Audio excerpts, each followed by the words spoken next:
Lighting requirement, what about it?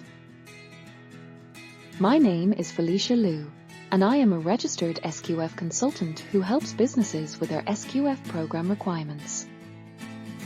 Today, we spotlight a significant but often overlooked aspect of food safety: light intensity requirements.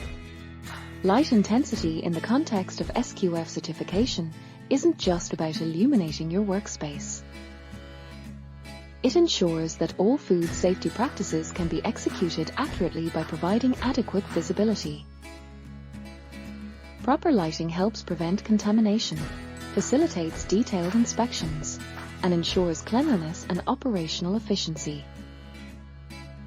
So, when do these light intensity requirements apply to you? Maintaining correct light intensity is crucial if your facility is involved in any capacity with food production, processing, packaging, or storage.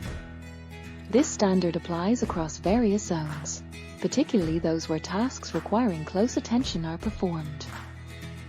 What should you look for when evaluating light intensity in your facility?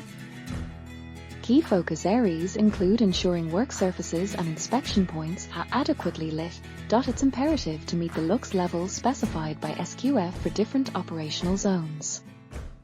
Overlooking this can lead to non-compliance and potential safety hazards. Leveraging the expertise of a registered SQF consultant like myself can be invaluable for those unsure where to begin. We can help tailor your lighting standards to SQF requirements, making compliance both straightforward and effective.